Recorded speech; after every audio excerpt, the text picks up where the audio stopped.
नमस्कार विद्यार्थी मित्रांनो, आज आपण उपयोजित लेखन म्हणजे रायटिंग स्किलचे काही प्रकार पाहणार आहोत. प्रथम आपण बघूयात पत्रलेखन. पूर्वीच्या काळामध्ये पत्राला फार महत्त्व होतं. तेव्हा फोन नव्हते, जास्त कम्प्युटर नव्हते. मग लोकांनी एकमेकांशी जर त्यांना संवाद करायचा असेल तर ते पत्राद्वारे करत असे. एखादा मुलगा आपल्या आईवडिलांना सोडून शहरामध्ये जॉब करण्यानिमित्त गेला असेल तर त्याच्याशी कॉन्टॅक्ट करण्यासाठी किंवा त्याच्याशी संवाद साधण्यासाठी पत्राचा वापर केला जाईल आणि ह्या पत्रातून त्या आपल्या गेलेल्या मुलाला किंवा त्या मुलाची विचारपूस केली जाईल. आणि म्हणून त्या काळामध्ये पत्रलेखनाला किंवा पत्राला अनन्यसाधारण महत्त्व होतं. पण आजची स्थिती आपण बघतोय की मोबाईल फोन आले, लॅपटॉप आले. आता पत्राचा वापर जास्त अनौपचारिक पद्धतीनं कोणी करत नाही. कारण आता फोन आले, आठवण आली तर आपण फोन करतो किंवा व्हिडिओ कॉल करून साक्षात समोर त्याला आपण पाहतो देखील त्या व्यक्तीला. त्यामुळं फोनमुळं किंवा कम्प्युटरमुळं किंवा विविध साधनांमुळं आज पत्राची जी गरज आहे ती भासवत नाही. पण जे लेखन कौशल्य आहे, ह्या लेखन कौशल्यामध्ये किंवा उपयोजित लेखनमध्ये पत्रलेखनाला 5 मार्क असतात आणि ह्या 5 मार्कांसाठी आपल्याला पत्रलेखन कसं करावं हे शिकून घेणं गरजेचं आहे. त्याचबरोबर आपल्याला बऱ्याचदा औपचारिक पत्र देखील आपल्या काही कामानिमित्त लोकांना, व्यावसायिकांना, उद्योजकांना, कंपनीमध्ये आपण जॉब करणार असेल, कोणतीही गोष्ट आपण मागवणार असेल तर औपचारिक पत्र हे शिकून घेणं गरजेचं असतं. म्हणून आपण जे पत्रलेखन आहे हे पत्रलेखन का करायचं आहे किंवा त्या पत्रलेखनाचे कोणते 2 जे प्रकार आहेत ते आपण बघणार आहोत, याच्याबद्दलचा आज आपण आढावा घेऊयात. तर पत्रलेखन ही एक कला आहे. आपल्या मनातले भाव, विचार दुसऱ्यांपर्यंत पोहोचवण्याचे, तसेच आपल्या भावना, विचारांच्या चांगल्या भाषेत संक्रमण करण्याचे पत्र हे एक उत्तम लिखित साधन आहे.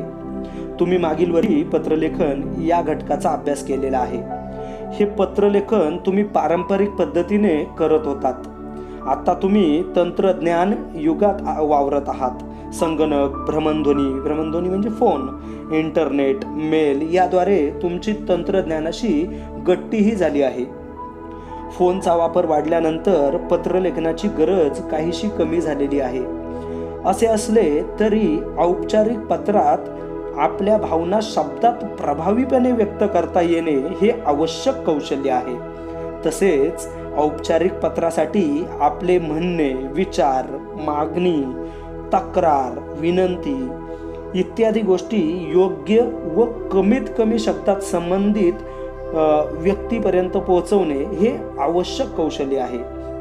आजही पत्रलेखन ही कला आत्मसात करणे आवश्यक आहे. यापुढे तंत्रज्ञानाच्या लेखन पद्धतीने आपले लेखन कौशल्य प्रकट व्हायला हवे.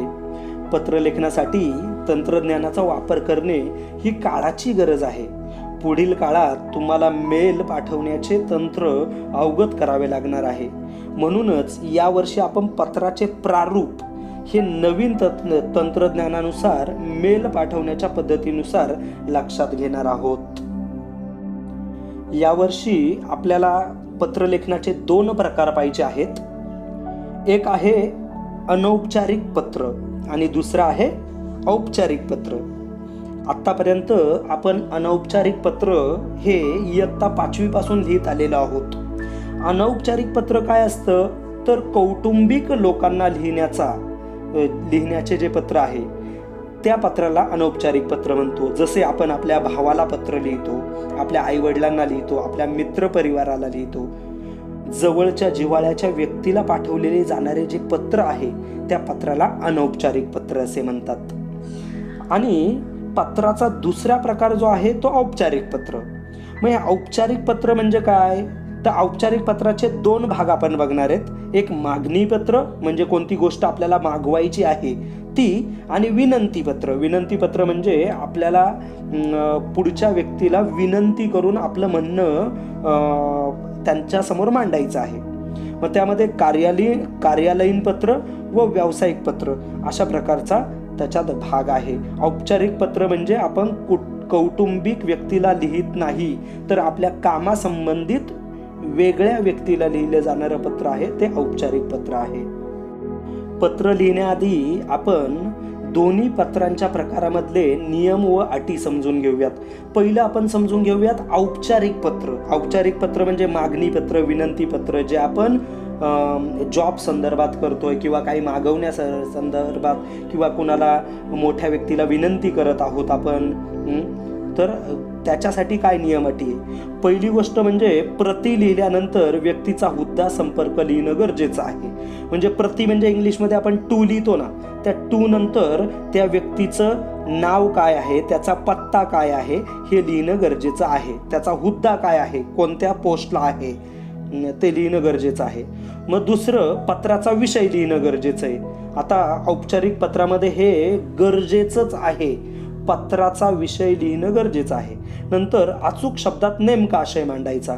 अगदी कमी शब्द वापरायचे, जास्तीत जास्त आपण त्याला लांबवत जायचं नाहीये. अचूक शब्द वापरायचे, चुकीचे शब्द वापरायचे नाहीये. आणि नेमका फक्त जो आशय आपल्याला मागणी करायची असेल तर मागणीचा विषय, विनंती करायची असेल तर विनंतीचा विषय मांडून आपण आपलं म्हणणं पुढच्याला पटवायचं आहे.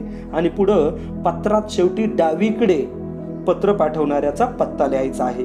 पूर्वी आपल्याला माहिती आहे, आपण पत्र लिहिल्यानंतर आपला स्वतःचा जो पत्र पाठवतोय त्या व्यक्तीचा ॲड्रेस आपण उजवीकडे लिहायचो. पण आता नियम चेंज झालेले आहेत. सगळे पत्ते आपण पाठवणाऱ्याचा पत्ता आणि आपला पत्ता दोन्हीही डाव्या साईडलाच लिहायचा आहे. आता बघूयात अनौपचारिक पत्र याचे काही नियम आणि अटी.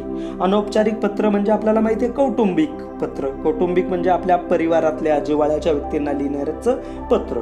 मग व्यक्तीचा उल्लेख योग्य नात्याप्रमाणे सन्मानपूर्वक करणं हे गरजेचं असतं. म्हणजे आईला पत्र लिहित असेल तर प्रिय आई, परमपूज्य आई, अशा पद्धतीनं आपण त्याचा सन्मानपूर्वक आपण त्या नात्याचा सन्मानपूर्वक उल्लेख करायचा आहे. त्यानंतर व्यक्तीचे क्षेमकुशल विचारणं. पहिलं आपण पत्र सुरू करताना, आता अनौपचारिक पत्रामध्ये विषय मांडायचा नसतो, डायरेक्ट आपण काय करायचंय, व्यक्तीचे क्षेमकुशल विचारणे. म्हणजे तुम्ही बरे आहात का, काय वगैरे त्याच्याबद्दल. त्यानंतर भावना प्रभावी शब्दात मांडणे. आपल्या ज्या भावना आहेत, आपल्याला जे काही पुढच्या व्यक्तीला बोलायचं आहे ते आपण प्रभावी शब्दामध्ये मांडायचं आहे. नात्यातील जिव्हाळ्यानुसार विस्तृत लेखन करणे. आपला जो नात्याचा जो भाऊ असेल तर त्या पद्धतीनं त्याच्याशी बोलणं, आई असेल तर वेगळी भाषा वापरावी लागते, वडील असेल तर नम्र भावात बोलावं लागतं. अशा विविध जिव्हाळ्याने आपण ते पत्र लिहायचं आहे.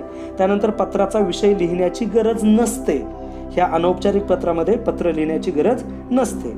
आणि शेवटचं म्हणजे पत्रात शेवटी डावीकडे पत्र लिहिणाऱ्याचा पत्ता लिहिणे आवश्यक असतं. जसं औपचारिक पत्रामध्ये बघितलं तसंच अनौपचारिक पत्रामध्ये सुद्धा काय करायचं आहे, आपल्याला जो पत्ता, आपला पत्ता जो आहे, जो पत्र लिहितोय त्याचा पत्ता आपण कुठे लिहायचा आहे, डावीकडेच लिहायचा आहे. आता एक टीप लक्षात ठेवा, पत्राला उत्तर मिळण्यासाठी पत्र पाठवणाऱ्याचा पत्ता लिहिणे आवश्यक ठरते. म्हणजे पत्राला जर आपल्याला उत्तर पाहिजे असेल तर पत्र पाठवणाऱ्याचा पत्ता लिहिणं गरजेचं आहे. पाकिट काढून पत्ता लिहिण्याची आवश्यकता नाही. आता सध्या ईमेलसाठी पाकिट नसते, कारण आपण ईमेलसाठी पत्र शिकणार आहोत. आता तंत्रज्ञानामुळं सगळं हे पत्रलेखन बंद झालंय. मग ईमेलसाठी आपल्याला करायचं आहे तर आत्ता ह्या वर्षापासून आपल्याला तिकीट बनवायचं नाहीये. ही गोष्ट लक्षात ठेवा. पत्र लिहिण्याआधी आपण पत्राचे प्रारूप समजून घेऊयात, नमुना समजून घेऊयात. पत्राचे प्रारूप कशा पद्धतीनं असावे याच्याबद्दल आपण थोडी चर्चा करू. इथे समोर मी पत्राचे प्रारूप दिलेत.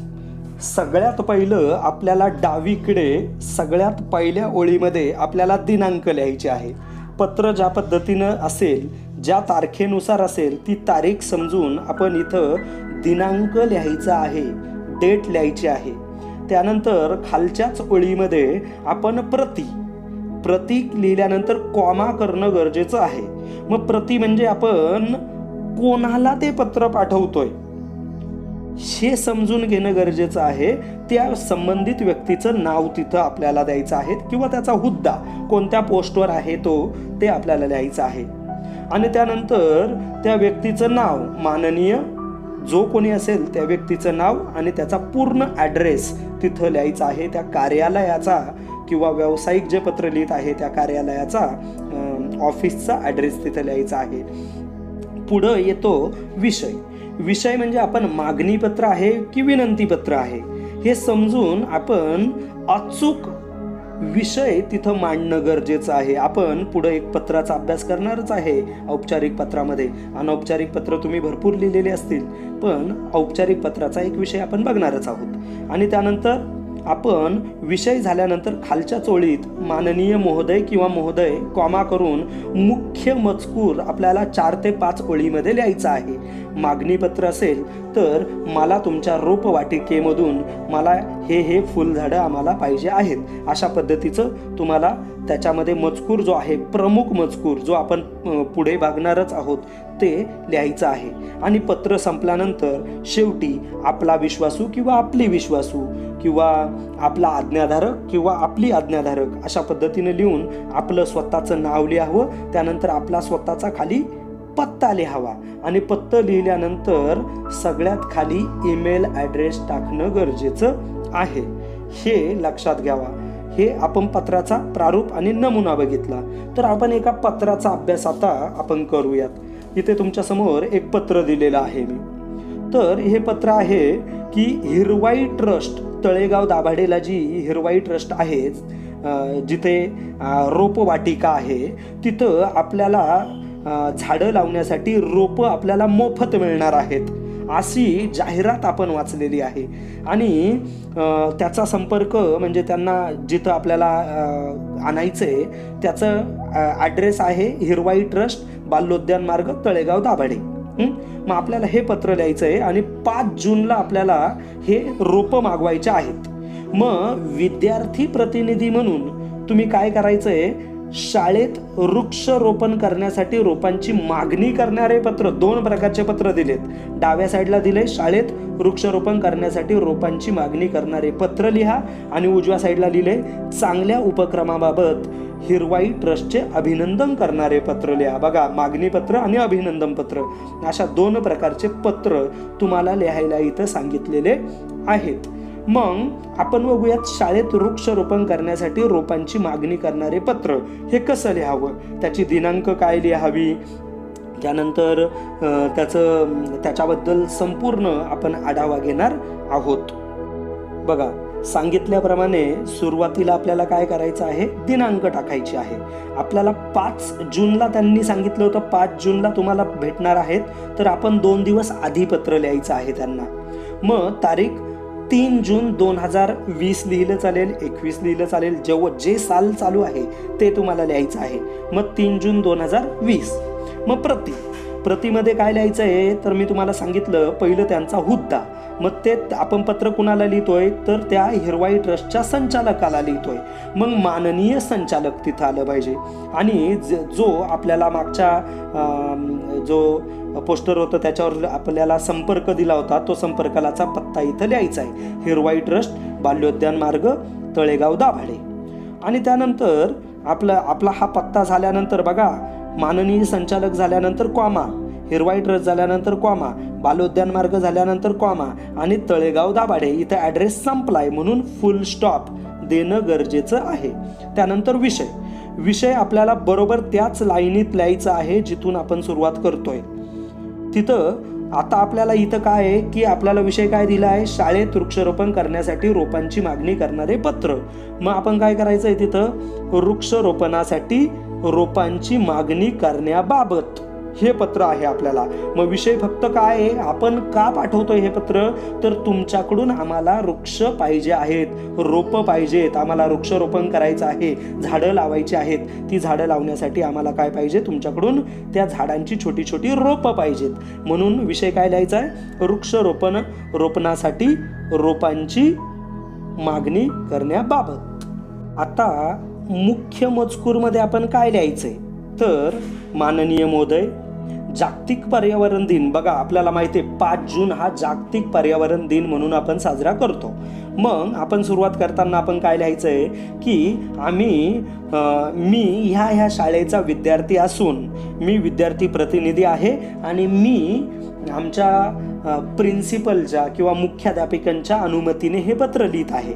आणि सुरुवात करताना लिहायचंय की जागतिक पर्यावरण दिन आमच्या शाळेत साजरा केला जाणार आहे. तर 5 जून या जागतिक पर्यावरण दिनानिमित्त आम्ही शाळेमध्ये वृक्षारोपण करणार आहोत आणि ह्या दिनानिमित्त तुम्ही तुमच्या हिरवाई ट्रस्टमध्ये मोफत वृक्षारोपण किंवा रोप वाटणार आहात. मग ही तुमची जी बातमी आहे ती आम्हाला समजलेली आहे आणि त्यामुळं आमच्या शाळेसाठी तुम्ही खालीलप्रमाणे तुम्ही काय द्यायचे आहेत, आम्हाला वृक्ष द्यायचे आहेत. मग रोप घेण्यासाठी शाळेचे प्रतिनिधी तेथे यावे लागेल की तुम्ही संस्थेमार्फत आम्ही दिलेल्या ॲड्रेसवर तुम्ही हे सगळे रोपं पाठवताल, हे तुम्ही आम्हाला कळवावे. आणि मग त्यानंतर आपल्याला काय काय पाहिजे, एक चार्ट बनवून आपल्याला ते लिहायचं आहे, कोणती फुलं पाहिजे. मग अनुक्रमानिका लिहायचे, कोणते कोणते प्रकार लिहायचे आहेत ते, रोपांचे प्रकार कोणते लिहायचे आहेत. मग समजा विविध फुलझाडे पाहिजे 50, त्यानंतर विविध औषधी रोपे जे आहेत ते 15 पाहिजेत, त्यानंतर जे अशोकाची झाडी आहेत ते 50 पाहिजेत आणि निलगिरीची जी आहेत ती 50 पाहिजेत. कारण शाळेच्या भोवताली पर्यावरणात मोठे मोठे वृक्ष आपण लावतो, अशोकाची आणि निलगिरीचे लावतो, कारण ते उंच उंच वाढत जातात. आणि म्हणून अशा प्रकारची झाडं तिथं नावं लिहायची, एक यादी बनवायची आणि तुम्ही आम्हाला ते पाठवून देणार की आम्ही ते घ्यायला येऊ, हे आम्हाला कळवावे, हे टाकायचं आहे. आणि शेवटी आपला ॲड्रेस लिहिताना आपला कृपाबिलेशी किंवा आपला विश्वासू अबक आणि विद्यार्थी प्रतिनिधी आणि मग आपल्या शाळेचं नाव, आपण आपल्या स्वतःच्या शाळेचं नाव लिहिलं तरी चालेल किंवा इथं जसं दिलंय ज्ञानदीप विद्यालय तळेगाव दाभाडे आणि खाली त्यांनी स्वतःचा ईमेल ॲड्रेस दिलाय abc पुढं xxxx.com, अशा पद्धतीनं ते पत्र लिहिलेलं आहे. अशा पद्धतीनं आपण पत्र लिहू शकतो. याच प्रकारचे अनेक पत्र मी तुम्हाला तुमच्या ग्रुपमध्ये पाठवणार आहे. धन्यवाद.